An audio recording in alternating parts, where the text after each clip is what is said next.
Hello and welcome to the another video session of Standard 7 Geography. We are going to continue our lesson number 4, air pressure, in this video session. Temperature zones and pressure belt are interrelated to each other, but the latitudinal extent of the temperature zone is much larger with pressure belt are narrower. बघा, temperature zone आणि pressure belt जे आहे एकमेकांना inter related आहे लॅटिट्युडिनल एक्सटेंटमध्ये, म्हणजे आडव्या जो असतो आपला लॅटिट्यूड त्याला इंटरकनेक्टेड आहे किंवा इंटर रिलेटेड आहे, पण जो टेम्परेचर झोनचा बेल्ट आहे खूप जास्त मोठा असतो प्रेशर बेल्टपेक्षा. Figure 4.2a and 4.2b, for example, the temperature zone extend from 23 degree 30 minute to 66 degree 30 minute. तर बघा इथे टेम्परेचर झोन दाखवले आहे 23 डिग्री 30 मिनिट पासून 66 डिग्री 30 मिनिट पर्यंत. Compared to this, the air pressure belt has limited extent. It is generally up to 10 degree parallel. अशाच प्रकारे हा जो बेल्ट आहे, कोणता बेल्ट म्हणतोय मी, एअर प्रेशर बेल्ट, हा जास्तीत जास्त 10 डिग्री पॅरलल पर्यंत असतो. The uneven distribution of temperature influences the distribution of air pressure too. टेम्परेचरचे जे इन्फ्लुएन्स आहे त्याच्यामुळे ते एअर प्रेशर पण इन्फ्लुएन्स होते, म्हणजे त्यांनी त्याच्यावर इफेक्ट पडतो. This leads to the formation of low and high pressure belt horizontally between the equator and the poles. यामुळे लो प्रेशर बेल्ट आणि हाय प्रेशर बेल्ट हे बनतात. See figure 4.2b. बघा 4.2b फिगरमध्ये इथे दाखवलेलं आहे इक्वेटोरियल पासून पोल पर्यंत. बघा ईस्टर लाईन आहे, मिड लॅटिट्यूड हाय प्रेशर बेल्ट आहे. बघा हा कोणता बेल्ट आहे, हाय प्रेशर बेल्ट. तर इथे बघा सब पोलर लो प्रेशर बेल्ट आहे. अशाच प्रकारे वर हाय प्रेशर बेल्ट आहे आणि इकडे लो प्रेशर बेल्ट. अशा प्रकारे इथे बेल्ट तयार होतात.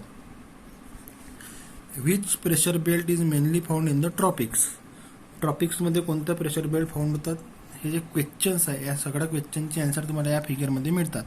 आणि हे तुमची आजची असाइनमेंट आहे. हे जे क्वेश्चन्स आहे याचे आन्सर तुम्हाला या फिगरला बघून मला सेंड करायचे आहे. Pressure belts on the earth सरफेसवर असलेले pressure belt. The heat received from the sun is uneven in different region. जी सूर्यापासून आपल्याला हीट मिळते ती सगळीकडे अनइवन असते. Hence the distribution of the temperature is uneven from the equator to the poles. As a result the temperature zones are created. We have studied this in the previous class. आणि अशामुळेच uneven असल्यामुळेच temperature zones तयार होतात, हे आपण मागील क्लासमध्ये शिकलेलो आहोत. Equatorial low pressure belt. Equatorial low pressure बेल्टबद्दल माहिती घेऊया. The sunrays can be perpendicular between the tropic of cancer and tropic of capricorn. Tropic of cancer आणि ट्रॉपिक ऑफ कॅप्रिकॉनच्या मधात जे आहे ते सनरेज हे परपेंडिक्युलर पडतात. Hence air in this region get heated, expand, become lighter and move toward the sky.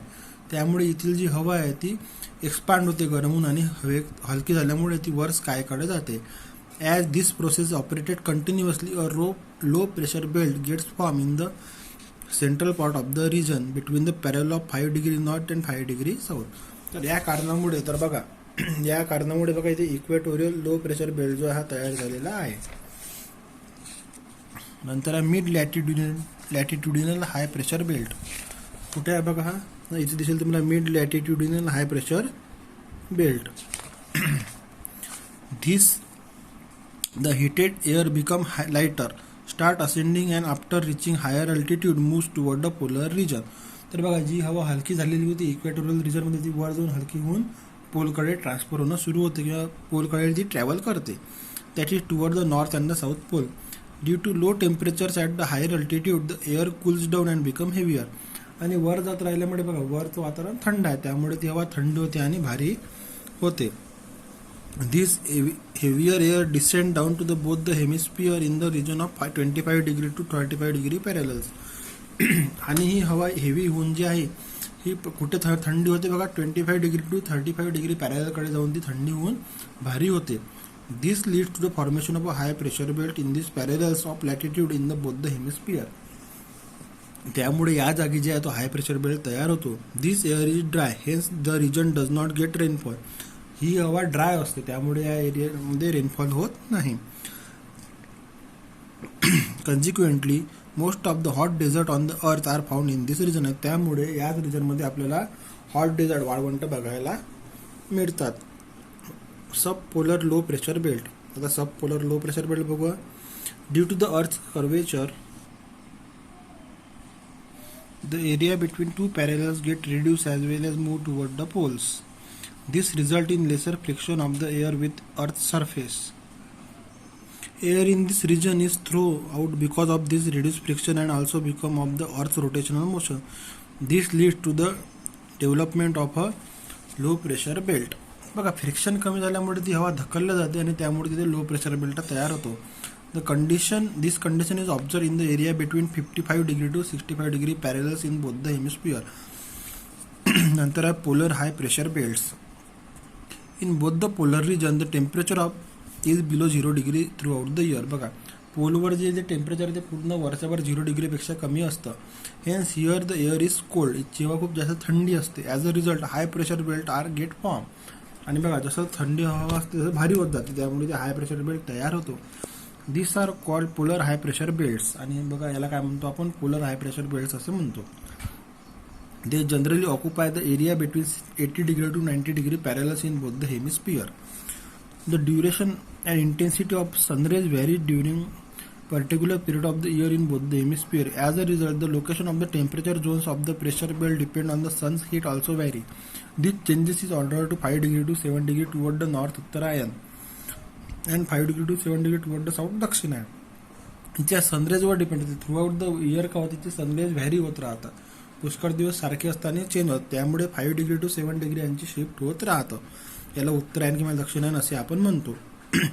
This is called the oscillation of pressure belt. आणि याला आपण ऑसिलेशन ऑफ प्रेशर बेल्ट असे म्हणतो. Always remember the major difference between the temperature zone and air pressure belt is the temperature zone are continuous and are spread from the equator to the poles from torrid to frigid. Pressure belts R not continuous and area of high and low pressure are found in different region from the equator to the poles. जो temperature zone आहे इक्वेटरपासून पोलपर्यंत continue आहे, पण pressure belt जे इक्वेटरपासून पोलपर्यंत आहे पण हे continue नाही, हे काही काही पॅरलल्सवरच आपल्याला बघायला मिळतात. ह्याची इफेक्ट्स बघा. Air pressure has a following effects. Air प्रेशरचे काही इफेक्ट आहे. ओरिजिन ऑफ द विंड्स, हवा तयार करतात, वादळ तयार करतात आणि पाऊस याच्यामुळेच येतो. देन आहे isobar. The lines that join the places of equal pressure on the map is called isobar. सारख्या प्रेशर असणाऱ्या जे लाईन्स एकमेकांना जॉईन करतात पूर्ण मॅपवर, त्याला आपण आयसोबार्स असे म्हणतो. आयसो म्हणजे सारखं असलेलं. तर बघा, इथे जे आहे तुम्हाला लाईन दिसत आहे ब्ल्यू कलरच्या डार्क, याला आपण आयसोबार्स असे म्हणतो. अशा प्रकारे जे सारख्या टेम्परेचर झोन आहे इथे जॉईन करत जातात. Observe the map given above and study the distribution of air pressure considering the following point. The nature of the isobar. Nature कसं आहे बघा, जिथे तुम्हाला समुद्र दिसतो आहे, समुद्राचा जो हा भाग आहे बघा, हा जो भाग समुद्राचा, इथे जवळपास सरळ आहे, पण जसं हे लँडवर जात त्यामुळे बघा आयसोबार्स खूप जास्त इकडे तिकडे पसरलेले आहे. High and low pressure belt and their latitudinal position, the direction of the isobar and the distance between successive isobar over the ocean and the continent. बघा, सारखे आयसोबार मधलं डिस्टन्स किती आहे बघा, कंटिन्यू आयसोबार मधलं डिस्टन्स ओशनमध्ये किती आहे आणि जमिनीवर किती आहे इथे विचारलेलं आहे. Comparison of the isobars in the northern and the southern hemisphere. Northern hemisphere आणि साऊथर्न हेमिस्फिअरच्या आयसोबारमध्ये काय फरक आहे बघा, हे इथे विचारलेलं आहे. नॉर्थन हेमिस्फिअरमध्ये लँडचा पार्ट जास्त असल्यामुळे आयसोबार हे खूप आडवे तिडवे दिसत आहे आणि याच्या दोन आयसोबारमधला डिफरन्स पण थोडं जास्त आहे. त्याच प्रकारे जर तुम्ही साऊथर्न हेमिस्फिअरमध्ये गेलो तर इथे ओशनचा पार्ट जास्त असल्यामुळे इथे आयसोबार जास्त सरळ दिसत आहे आणि या दोन आयसोबारमधला डिस्टन्स पण फार कमी दिसत आहे. Use your brain power. हे तुम्हाला तुमची डोक्याची शक्ती वापरायची आहे. आणि डू यू नो बघूया आपण. हा जो पार्ट हा स्किप झालेला आहे. All things in and on the earth stay earthbound because of the earth gravity. जमिनीवर असलेली प्रत्येक गोष्ट अर्थवर असलेली ही अर्थच्या ग्रॅव्हिटीमुळे पकडून ठेवलेली आहे. This influence air which is in the gaseous form. आणि यात एअर पण आहे जी गॅसियस फॉर्ममध्ये आहे. Due to earth's gravity air is pull to the earth surface. अर्थच्या ग्रॅव्हिटीमुळे हवा जी आहे ती अर्थला सरफेसकडे ओढल्या जाते. That is why air pressure is maximum at sea level. त्यामुळे सी लेवलवर एअर प्रेशर ही सगळ्यात जास्त असते. Note that air extend pressure on everything and every one including us. It is believed that the weight of the air column on the any one person head amounts to 1000 kilo. आपल्या डोक्यावर 1000 किलोची हवा आहे अशा प्रकारे त्यांचं calculation केलं जातं. याची जी एक्सरसाइज आहे ही तुम्हाला मी उद्या पाठवणार. Till then stay home, stay safe.